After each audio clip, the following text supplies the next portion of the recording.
ஆட்சி வந்து கொஞ்சம் ஷாக்கிங்கா இருந்தது எனக்கு. நான் மும்பை இந்தியன்ஸ் ஈஸியா ஜெயிச்சிருவாங்கன்னு தான் நான் எதிர்பார்த்தேன். Hats off to Ricky Ponting and Shreyas Iyer, அதுல ஒன்றும் டவுட் இல்லை. பிரமாதமா இருக்கு. ஜென்ரலாவே அவர் வந்து நீங்க சொன்ன மாதிரி ரோஹித் சர்மாவோட கம்பாரிசன் இல்ல, ரோஹித் சர்மா மாதிரி ஒரு டெம்பர்மெண்ட் அவருக்கு. பஞ்சாப் கிங்ஸ்ல அந்த யங் ஆரியாவை எப்படி அழகா வந்து டெவலப் பண்ணி ஒரு மேட்ச் வின்னிங் மேட்ச் சேஞ்சர் மாதிரி ஒரு கிரிக்கெட்டரா கொண்டு வந்துட்டாங்க. மும்பை இந்தியன்ஸ் எடுத்து ஒரு கிரிட்டிக்கல் மேட்ச்ல ஒரு 62 வித் குட் ஸ்ட்ரைக் ரேட் அடிக்கிறாருன்னா அந்த யங் பேட்ஸ்மேன், அதுக்கு lot of credit should be given to coach and captain. 3 different டீமை நாக் அவுட்டுக்கு கொண்டு வந்துட்டாரு. ஒரு டீமை வந்து சாம்பியன்ஷிப் ஜெயிக்க வச்சுட்டாரு. இந்த டீமையும் ஆல்மோஸ்ட் டச்சிங் டிஸ்டன்ஸுக்கு வந்தாச்சு டைட்டிலுக்கு. இதை விட என்ன வேணும்? அவருக்கு வந்து சில வேற சில ப்ராப்ளங்களால இந்தியன் டீம்ல சிமெண்ட் பண்ண முடியல அவரால், particularly ரெட் பால் கிரிக்கெட்ல. Now selectors will have to have a very serious look at Shreyas Iyer as a captain for future for India. இந்த பிச்சில் 210 215 அடிக்க வேண்டிய பிச்சில் கோட்டை விட்டுட்டாங்க. உங்களுக்கு நேற்று பாத்தீங்கன்னா சூரியகுமார் யாதவே ஸ்ட்ரைக் ரேட் ரொம்ப பிரமாதமான ஸ்ட்ரைக் ரேட்ல ஆடல. 160 165 தான் வரும் அப்படிங்கிற மாதிரி இந்த 16th ஓவர் எல்லாம் பாக்குச்சே. சோ அந்த ரன் அந்த ஸ்கோரை வச்சுட்டு பிரஷர் பண்ண முடியல கேப்டனால. இன்னொரு முக்கியமான வீக்னஸ் டீம் செலக்ஷன்ல தான் ப்ராப்ளம். அது வந்து கேப்டனுக்கும் ரெஸ்பான்சிபிலிட்டி இருக்கு, பட் கோச்சுக்கு மெயினா ரெஸ்பான்சிபிலிட்டி இருக்கு. ஒரு ஸ்பின்னரை தவிர, சாண்டன் தவிர யாருமே இல்ல டீம்ல. சம்மர் ஹாலிடேஸ் வந்தாச்சு, நம்ம ஜிடி ஹாலிடேஸும் வந்தாச்சு. GT holidays, south India's #1 travel brand. Periyar Maniammai Institute of Science and Technology, Thanjavur. The world needs you. ஆச்சி பாதாம் ட்ரிங்க். ஆச்சி பாதாம் ட்ரிங்க் ஒன்னு வாங்கினா ஒன்னு ஃப்ரீ. சார் வணக்கம் சார். வணக்கம் சார், நம்ம நிறைய டைம் சொல்லியிருந்தோம் பஞ்சாப் மும்பை மேட்ச் எப்ப நடக்க போதோ அது ஒரு பெரிய இன்ட்ரெஸ்டிங் மேட்சா இருக்க போகுது. இன்னொன்னு அது ஒரு முக்கியமான மேட்சா இருக்க போகுது அப்படின்னு நேற்று நிறைய பேர் சொன்னாங்க. இந்த மேட்ச் ஜெயிக்கிறவதான் மேபி அந்த ஐபிஎல் இந்த வருஷம் கப்பு ஜெயிக்கிறவங்களாவும் இருக்கலாம் அப்படின்னு ஒரு சொல்லியிருந்தாங்க.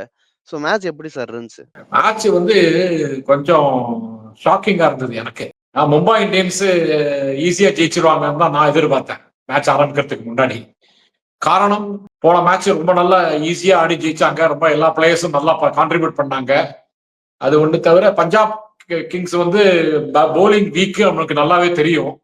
எல்லாரும் அதை பத்தி தான் சொல்லிட்டு இருக்கோம். நம்ம அவங்க பேட்டிங் ஸ்ட்ராங்கா இருந்தாலும் அவங்க வந்து போலிங் ரொம்ப சாதாரணமா இருக்கனால மும்பை இந்தியன்ஸோட பேட்டிங் வந்து பவர்ஃபுல் பேட்டிங். ரிக்ரிட்டன், ரோஹித் சர்மா, சூரியகுமார் யாதவ், வரிசையா திலக் வர்மா, பாண்டியா எல்லாரும் ஃபார்ம்லயும் இருக்காங்க. அண்ட் 7 நம்பர் 7 வரைக்கும் they are very strong and most of them are in good form. But இதெல்லாம் மீறி வந்து பஞ்சாப் கிங்ஸ் வின் பண்ணது கொஞ்சம் சர்ப்ரைஸா தான் இருந்தது. அண்ட் பெரிய இதுதான் பஞ்சாப் கிங்ஸுக்கு பெரிய boost before playing the final. Now they are it's very sure that they are going to play, they are going to top the pool. And அதுதான் அவங்களுக்கு வந்து இப்போ ஒரே ஒரு மேட்ச் தான் அவங்களுக்கு இன்னும். They are 1 match away from the final. So பெரிய great effort by Punjab Kings. Hats off to Ricky Ponting and Shreyas Iyer, அதுல ஒன்றும் டவுட் இல்லை. அதுதான் சார், நான் வந்து ஸ்ரேயஸ் ஐயரோட கேப்டன்சி பத்தி பேசி ஆகணும்னு நினைக்கிறேன். ஏன்னா ஃபர்ஸ்ட் கேப்டன் 3 டிஃப்ரெண்ட் டீமை குவாலிஃபையருக்கு கூட்டிட்டு போன அந்த கேப்டன் வாங்கியிருந்தாரு. நிறைய பேர் வந்து அவரை வந்து லைக் அப்படியே ரோஹித் சர்மா மாதிரி, ரோஹித் சர்மாவோட கேப்டன்சி மெத்தட்ஸ் அந்த ஒரு அக்ரெஷனா இருக்கட்டும், இல்லைன்னா அந்த ஒரு டீமை காமா வச்சுக்கிறதா இருக்கட்டும். நேத்து நைட் வந்து சசாங் சிங் ஒன்று சொல்லியிருந்தாரு, Ricky Ponting and Shreyas Iyer வந்து எல்லா பிளேயர்ஸ் சகலுக்கு என்ன மரியாதை கொடுக்குறோமோ, இல்ல ரிக்கி பாண்டிங் என்ன மரியாதை கொடுக்குறோமோ, அதுதான் எங்களோட பஸ் டிரைவர்ல இருந்து எங்களோட கோச்சிங் ஸ்டாஃப் எல்லாருக்கும் அந்த ரெஸ்பெக்ட் கொடுக்கணும்னு 2 பேருமே சொல்லிட்டாங்க. ஸோ ஸ்ரேயஸ் அந்த டிசிஷனா இருக்கட்டும், இது டாஸ் வின் பண்ண உடனே பவுலிங்கா இருக்கட்டும், அவர் பவுலிங் 5 பவுலிங் தான் போட்டாரு. அந்த 5 பவுலர்ஸையும் ரொட்டேட் பண்ண விதமா இருக்கட்டும், அவரோட கேப்டன்சி எப்படி சார் இருந்துச்சு? பிரமாதமா இருக்கு. ஜென்ரலாவே அவர் வந்து நீங்க சொன்ன மாதிரி ரோஹித் சர்மாவோட கம்பாரிசன் இல்ல, ரோஹித் சர்மா மாதிரி ஒரு டெம்பர்மெண்ட் அவருக்கு. மீதி ஸ்ட்ராட்டஜி எல்லாம் இவருடைய ஸ்ட்ராட்டஜி இஸ் டிஃபரெண்ட். அண்ட் இவருக்கு ஒரு I think is combining, is getting best out of the players. நீங்க பாத்தீங்கன்னா இப்ப பஞ்சாப் கிங்ஸ்ல அந்த யங் ஆரியாவை எப்படி அழகா வந்து டெவலப் பண்ணி ஒரு மேட்ச் வின்னிங் மேட்ச் சேஞ்சர் மாதிரி ஒரு கிரிக்கெட்டரா கொண்டு வந்துட்டாங்க. ஒரு மும்பை இந்தியன்ஸ் எடுத்து ஒரு கிரிட்டிக்கல் மேட்ச்ல ஒரு 62 வித் குட் ஸ்ட்ரைக் ரேட் அடிக்கிறாருன்னா அந்த யங் பேட்ஸ்மேன் அதுக்கு lot of credit should be given to coach and captain. So அந்த விஷயத்திலே பார்த்தாலும் சரி, ரிசல்ட் வைஸ் நீங்க சொல்லிட்டீங்க அழகா, 3 டிஃபரெண்ட் டீமை குவாலிஃபை இதுக்கு நாக் அவுட்டுக்கு கொண்டு வந்துட்டாரு. ஒரு டீமை வந்து சாம்பியன்ஷிப் ஜெயிக்க வச்சுட்டாரு. இந்த டீமையும் ஆல்மோஸ்ட் டச்சிங் டிஸ்டன்ஸுக்கு வந்தாச்சு டைட்டிலுக்கு. இதை விட என்ன வேணும்? ஒரு ஷேர் ரிசல்ட், வெறும் ரிசல்ட்டை மட்டும் பார்த்தாலே நம்ம வந்து யாரா இருந்தாலும் ஸ்ரேயஸ் ஐயரை பாராட்டி தான் ஆகணும். அவருக்கு வந்து சில வேற சில ப்ராப்ளங்களால இந்தியன் டீம்ல சிமெண்ட் பண்ண முடியல அவரால், பர்டிகுலர்லி ரெட் பால் கிரிக்கெட்ல. அது that is a different issue. But as a cricketer and as a captain, he has succeeded, and probably this is going to be a turning point for him in his career. Now selectors will have to have a very, very, very serious look at Shreyas Iyer as a captain for future for India. Sir, of course. நான் இன்னொரு question கேட்கணும்னு நினைக்கிறேன். நேத்து 2 பேர் கேப்டன்சில தான் மும்பை தோத்தாங்களோ? ஏன்னா அந்த ஸ்ரேயஸ் Iyer rotate பண்ண பவுலிங் விதமும் பாண்டியா ரொட்டேட் பண்ண பவுலிங் விதமும் தான் மேட்சஸ் சேஞ்ச் பண்ணுச்சோ அப்படின்ற ஒரு கொஸ்டின் எனக்கு இருக்கு. அதை நீங்க எப்படி சார் பாக்குறீங்க? இல்ல, நான் அப்படி பார்க்கல. அது முக்கியமான விஷயம் வந்து பேட்டிங்ல வந்து ரன் அடிக்கல. அவங்க 184 அடிச்ச உடனே புரிஞ்சிடுச்சு இது பார் ஸ்கோர் இல்ல அப்படின்னு. இந்த பிச்சில் 210 215 அடிக்க வேண்டிய பிச்சில் கோட்டை விட்டுட்டாங்க.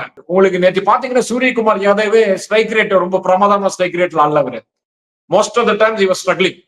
அவரால் வந்து ஒரு நல்ல ஸ்ட்ரைக் ரேட்ல ஆடவே முடியல முதல்ல இருந்து கடைசி வரைக்கும். அந்த லக்கிலி அந்த 19th ஓவர்ல ஓரளவுக்கு நமன் தேரும் ஆடனாலதான் ஸ்கோரே 184 வந்து 160 165 தான் வரும் அப்படிங்கிற மாதிரி இந்த 16th ஓவர்ல எல்லாம் பாக்குச்சேன். சோ அந்த ரன் அந்த ஸ்கோரை வச்சுட்டு ப்ரெஷர் பண்ண முடியல கேப்டனால, அந்த ரொட்டேட் பண்ண முடியல. பட் பஞ்சாப் கிங்ஸ் ரொம்ப கிளவர் ஆடிட்டாங்க பேட்டிங்ல. நீங்க பாத்தீங்கன்னா பூம்ராவை வந்து சேஃபா ஆடிட்டாங்க ஒரு எண்டுல. பூம்ராவை பெருசா அடிக்கணும்னு ட்ரை பண்ணவே இல்லை. அதுவும் முதல்ல அவருக்கு இவர் 34 for 1 அந்த ஃபர்ஸ்ட் விக்கெட் எடுத்த உடனே புரிஞ்சுட்டாங்க பூம்ராவை வந்து பார்த்து அடிக்கணும், மீதி பேர் அட்டாக் பண்ணாங்க. So inexperience bowlers like Ashwini Kumar and Pandya who's not bowling regularly in the last 2-3 matches for Mumbai Indians எல்லாரையும் டார்கெட் பண்ணி நல்லா பிளான் பண்ணாங்க, இம்ப்ளிமெண்ட்டும் பண்ணிட்டாங்க. இன்னொரு முக்கியமான வீக்னஸ் டீம் செலக்ஷன்ல தான் ப்ராப்ளம். அது வந்து கேப்டனுக்கும் ரெஸ்பான்சிபிலிட்டி இருக்கு, பட் கோச்சுக்கு மெயினா ரெஸ்பான்சிபிலிட்டி இருக்கு. ஒரு ஸ்பின்னரை தவிர, சாண்டனை தவிர யாருமே இல்லை டீம்ல ஸ்பின்னர். பார்ட் டைம் ஸ்பின்னர் கூட இல்ல. நேற்று இவரை கூட யூஸ் பண்ணல போல இருக்கு. அவங்க இன்னொரு ஆஃப் ஸ்பின்னர் போடுவாரு, அந்த ஒரு ஓவர் போட்டாரு. சோ அவங்க எல்லாரையும் கரெக்டா டார்கெட் சாண்ட்னரை டார்கெட் பண்ணி சக்சீட் ஆயிட்டாங்க. சாண்ட்னரை அட்டாக் பண்ண உடனே இவங்களுக்கு வந்து மும்பை இந்தியன்ஸ்க்கு எல்லா பிளானும் அப்செட் ஆயிடுச்சு.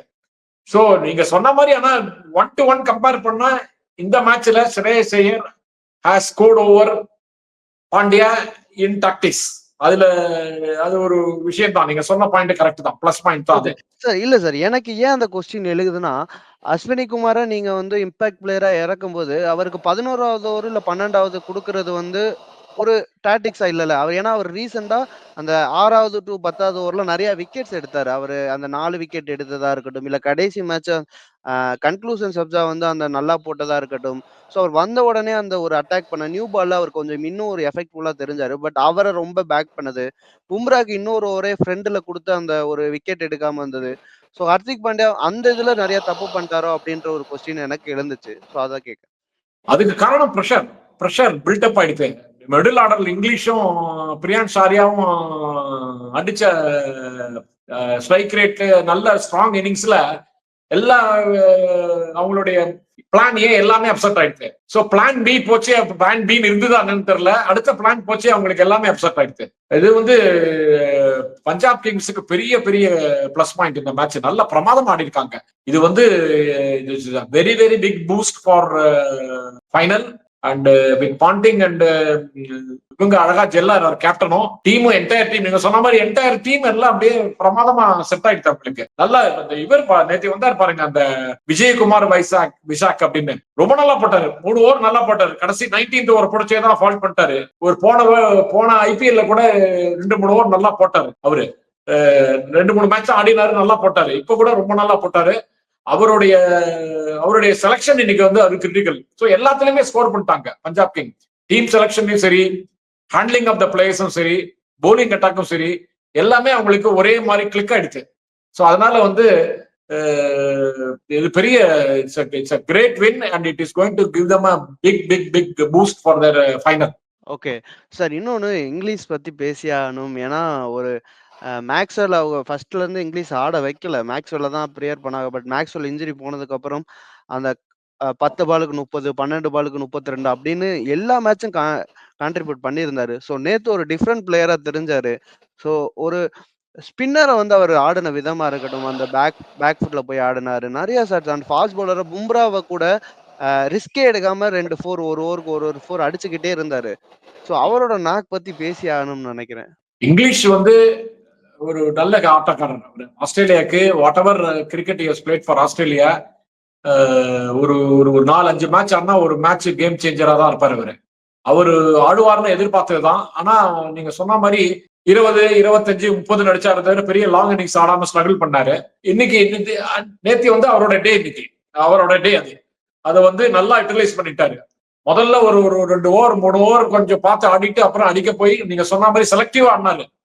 யாரை வந்து டார்கெட் பண்ணணும், யாருக்கு ரிஸ்க் எடுக்க கூடாது, எல்லாத்தையும் அழகா பிளான் பண்ணி எல்லாம் ஆடினாரு. அவர் வந்து அவர் அவர் அவர் விக்கெட் கீப்பிங் வேற பண்றாரு. அதனால very valuable cricketer for Punjab Kings. Performance is going to be crucial for Punjab Kings for the next 2 matches. That is எலிமினேட்டருக்கும் சரி அண்ட் குவாலிஃபயரா whatever you call it, and final வந்தா ஃபைனல்லையும் சரி அவருடைய மேட்ச், அவருடைய contribution is going to be very very critical for Punjab Kings. அதுல ஒன்றும் டவுட்டே இல்லை. ஓகே சார், கடைசி கொஸ்டினா 2014 எஸ்ஆர்எச் வந்து எலிமினேட்டர் விளையாடி 5 கோப்பை அடிச்ச ஒரே அணியா இருந்துகிட்டு இருந்துச்சு. அதுக்கப்புறம் 2017 இருந்து 24 வரை ஃபர்ஸ்ட் 2 பிளேஸ்ல பிடிக்கிற அணி தான் ஃபைனல்ஸ் வின் பண்ணியிருக்காங்க. ஸோ மும்பை என்னதான் ஒரு ஆல்ரவுண்ட் டீம்ல ஒரு பெஸ்ட் பிளேயர்ஸா இருக்கும்போது இப்போ ரிக்கல்டன் அண்ட் வில்ஜாக்ஸ் இந்த மேட்சோட இனிமே ஆட மாட்டாங்க. ஸோ பேர்ஸ்டோ அண்ட் சம்திங் அவங்க 3 பேரை எடுத்திருக்காங்க. யாரை ஆட வைக்க போறான்னு தெரியல. ஸோ அப்படி இருக்கும் நேரத்துல எலிமினேட்டர் ஆட போறாங்க முலான்பூர்ல அண்ட் அகமதாபாத்ல. அவங்க இதுவரை ஜெயிச்சதே இல்லை ஒரு மும்பை இந்தியன்ஸ் டீமா. ஸோ இனிமே அவங்க ஃபைனலுக்கு போறது எவ்வளவு பெரிய கஷ்டமா இருக்க போகுது சார் மும்பை இந்தியன்ஸ்க்கு? டிஃபிகல்ட் தான்.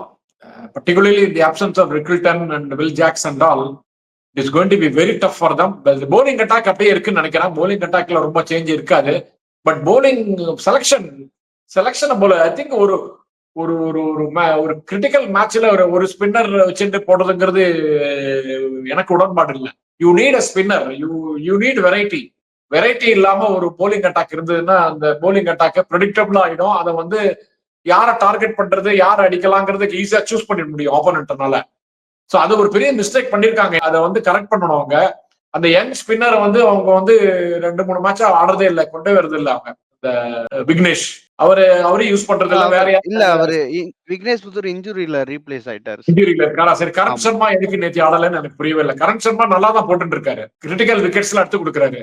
நேத்தி ஏன் அவர் ஆடல அப்படின்னு புரியல. பிட்ச் அப்படி ரீட் பண்ணாங்களா இல்லைன்னா டெலிபரேட்டா ஹைட் பண்ணிருக்காங்களா என்னன்னு தெரியல. பட் டெலிபரேட்டா ஹைட் பண்றதுக்கு சான்ஸ் இல்லை. ஏன்னா நேத்து ஜெயிச்சிருந்தா அழகா டாப் 2 டீம்ஸ்ல வர குவாலிபிகேஷன் இருக்கு. அதை ஓவர் லுக் பண்ணிட்டு இப்படி ஒரு டீமை செலக்ட் பண்றதுங்கிறது ஏதோ நேத்தி வந்து பிட்சை தெரியா ரீட் பண்ணல அவங்க. Not run the pitch properly. அதுதான் அவங்களோட mistake. But this still Mumbai Indians is favourite team தான். ஏன்னா அவங்களுடைய all round strength, Bumrah is in good form and even Boult also ஓரளவுக்கு நல்லா தான் போட்டு இருக்காரு. நேத்தி வந்து சாண்டனர் அவங்க ரெகுலரா சக்சஸ்ஃபுல்லா போட்டு இருக்காரு. போலர் சாண்டனர் நேத்தி கொஞ்சம் டார்கெட் பண்ணி அவரை கிளிக் பண்ணி இது கிளிக் ஆயிடுச்சு. அதனால ஒரு செட்பேக் நேத்தி அவங்களுக்கு. பட் இவரும் நேத்தி நிறைய லெசன் லேர்ன் பண்ணிருப்பாருன்னு நினைக்கிறேன் பாண்டியா. ஸோ அவங்க திங்க் டேங்க்கும் நல்லா டிஸ்கஸ் பண்ணுவாங்க. அதனால அவங்கள வந்து வி கான்ட் ரூல் அவுட் தம். நம்ம வந்து மும்பை இந்தியன்ஸை வந்து ஒதுக்கிட்டுலாம் பார்க்க முடியாது. ஆகவே இப்போதைக்கு Punjab Kings looks a very good team. நல்ல செட் ஆயிடுச்சு. நல்ல coach and captain are jelling excellently well. So அதனால அவங்களுக்கு கொஞ்சம் பிளஸ் பாயிண்ட் தான். பட் நான் will never overlook Mumbai Indians. They're reasonably still a good team to even win the cup. Sir கண்டிப்பா sir. இன்னைக்கு ஒரு முக்கியமான மேட்ச் நடக்க போது ஆர்சிபி வெர்சஸ் லக்னோ. ஆர்சிபி ஜெயிச்சா டைரக்டா நம்பர் 2 ஸ்பாட்டுக்கு போயிருவாங்க. இதே தோத்தா எலிமினேட்டர் ஆடணும். ஸோ இந்த மேட்ச் எப்படி இருக்க போகுது சார்? ஆர்சிபிக்கு மொமெண்டம் பெட்டரா இருக்கு. அதனால அவங்களுக்கு கொஞ்சம் சான்சஸ் நல்லா தான் இருக்குன்னு என்னுடைய ஃபீலிங். பட் தான் சொல்றேன், T20 கிரிக்கெட்ல T20ல இன் பர்டிகுலர் எதையுமே நம்ம வந்து ஃபர்மா ஒன்றும் கான்பிடண்டா சொல்ல முடியாது. Going in to the match RCB 60-40, that is my கணிப்பு, என்னுடைய கணிப்பா தான். Okay sir. ஓகே, நம்ம மேட்சை முடிச்சுட்டு நாளைக்கு தொடர்ந்து சந்திப்போம். அடுத்தடுத்து பிளே ஆஃப்ல பத்தி பேசுவோம். நேரத்துக்கு ரொம்ப நன்றி sir. Okay, thank you. Summer holidays வந்தாச்சு, நம்ம ஜிடி ஹாலிடேஸும் வந்தாச்சு. GT holidays, south India's #1 travel brand. Periyar Maniammai Institute of Science and Technology, Thanjavur. The world needs you. ஆச்சி பாதாம் ட்ரிங்க். ஆச்சி பாதாம் ட்ரிங்க் ஒன்னு வாங்கினா ஒன்னு ஃப்ரீ.